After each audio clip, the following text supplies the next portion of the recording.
그리고 여긴 뭐 덕분에 귀신이랑 분가했습니다. 그리고 욕을 써주셨는데 의외로 이 귀신과 이런 경험을 올려주시는 분들이 많아요. 이 귀신과 경험을 한 이유는 뭘까요? 이 귀신은 왜 귀신으로 나타날까? 귀신은 부정적인 감정을 표현하는 가능성이 있어요. 두려움 혹은 자신의 죄책감. 두려움과 죄책감이 귀신으로서 투영돼 있을 가능성이 높죠. 그리고 아니면 반대로 이런 최면을 통해서 내가 이런 경험을 할 수 있을까? 라는 생각이 스스로 만들어낸 이미지가 그래 현실 사람을 만날 수는 없으니 이런 사람 만나면 어떨까라고 스스로 생각했을 수도 있어요. 물론 이거는 막 이렇게 생각해야지 라는 거랑은 좀 다른 거죠. 이거랑 좀 비슷한 컨셉으로 생각을 해보면 그 우리나라에는 외계인한테 잡혀갔다는 경험을 한 사람이 별로 없잖아요. 귀신을 만났다고 그러지. 폐가에서나 이런 데서 어떤 귀신의 형체를 만났다고 하지 외계인한테 잡혀갔다 오는 경험은 별로 없어요. 근데 외국은 귀신 이런 처녀 귀신에 대한 얘기는 없어요. 외계인한테 잡혀간 경험을 하죠. 그러면 외계인은 그런 서양에만 오고 처녀 귀신은 한국에만 사나? 외국에서 처녀 귀신들은 그러면 어디로 가는 거야? 한국으로 오나? 뭐 동양권으로만 오나? 지금 제가 어떤 말을 드리려고 하는지는 알겠죠. 내가 상상했던 것이 구현화된 것을 통해서 두려움을 느낀다라는 거죠. 내 안에 있는 것을 통해서 두려움이 실체화된다라는 거죠. 어떤 두려움 물질인 아니 두려움 뭐 물질은 아니죠. 두려운 존재가 세상에 있을지도 몰라요.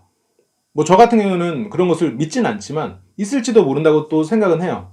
그런데 그 존재가 우리가 생각하는 것처럼 어떠한 현실적인 무언가는 아닐 수 있다는 거죠. 그것은 결국 우리 내면에 있는 무언가와 맞물리면서 실체화가 된다는 거죠.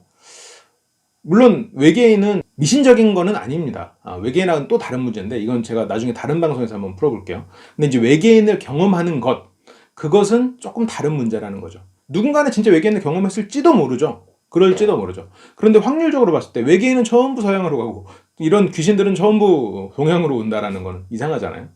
그것은 우리가 어쩌면 학습된, 물론 이렇게 공부를 막 써서 하고 이렇다는 그런 학습이 아니라 이게 주워 듣고 나도 모르게 이렇게 머릿속으로 들어오게 된 그런 것들을 통해서 우리가 어떤 공포심과 맞물리면서 실체화를 시킬 때 우리의 과거 기억이나 우리 머릿속에 있는 걸 꺼내서 만들어낸다라는 거죠. 그래서 여기에서 지금 뭐 귀신과 이런 관계를 했다라는 건 두 가지로 접근할 수가 있는데 내 내면에 있는 기억이나 이런 두려움이 내가 알고 있는 두려운 존재로 실체화됐거나 아니면 이런 최면이나 이런 거는 실제로 내가 누군가 할 수 없겠지라고 무언가 투명한 존재를 상상하면서 그것이 나의 상상과 맞물렸거나 뭐 이런 두 가지로 생각해 볼 수가 있는데 자 그럼 첫 번째로 좀 은유적인 해석인 거죠. 이 귀신은 그러면 결국 나의 두려움이에요. 왜 두려울까? 관계를 하는 건 나쁜 거니까. 왜 나빠요? 아무 데서나 그 성기를 꺼내지 마. 혼났잖아요. 우리는 어렸을 때 혼났잖아요. 약간의 죄책감이 있어요. 뭔가 관계를 가지는 거에 대해서 미안하고 안 좋은 일이고 혹은 사회적으로 지탄받아야 되는 일이라는 상상이 생겨요. 그래서 대체적으로 이런 귀신이 나타나고 귀신과 관계를 하는 사람들은 그 댓글을 다신 분들은 아마 경험이 적은 나이대일 가능성이 높아요. 경험이 많은 나이대는 다른 꿈을 꿨을 거예요. 좀 그러니까 이게 두려움과 맞물릴 수는 있죠. 맞물릴 수도 있죠. 근데 그 두려움은 경험이 많은 대상에게는 두려움이 생기지 않아요. 웬만하면. 물론 군대를 다시 가라 그러면 무서울 것 같긴 해요. 예를 들어서. 근데 이런 뭔가 이게 어머니의 목소리가 들린다는 예시도 있었거든요. 귀신이 나타났다. 뭐 무서웠다. 대체적으로 내가 이 관계를 하는 게 나한테 죄책감을 줄 수도 있다라는 생각을 하기 때문이에요. 밤에 나 혼자 이런 야한 꿈 꾸는 체면을 보고 있다는 게 어쩌면 좀 부끄럽고 두렵고 그렇다는 생각이 이런 걸 만들어내는 거죠. 좋은 소식은 이런 식의 악몽은 일종의 해소의 역할을 해줘요. 그래서 실제로 정신 건강에는 도움이 된다고 이제 저는 제가 전전 시간에 이게 이론을 토대로 이제 말씀을 드리는 건데 너무 또 제 컨텐츠가 도움이 된다 이런 거를 좀 주입하는 것 같아서 그렇게까지 말씀을 이미 드려놓고 안 드리겠다고 하기 또 민망하지만 어쨌건 좀 그렇게 좋게 생각해 주셨으면 좋겠어요.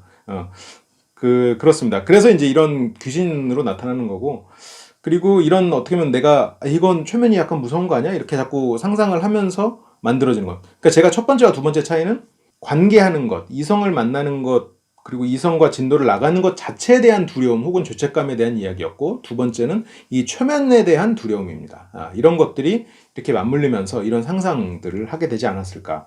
최면에 대한 두려움 때문에 이런 두려운, 무서운 경험을 하시는 분들은 연령대나 이 관계에 대한 경험하고는 상관없어요.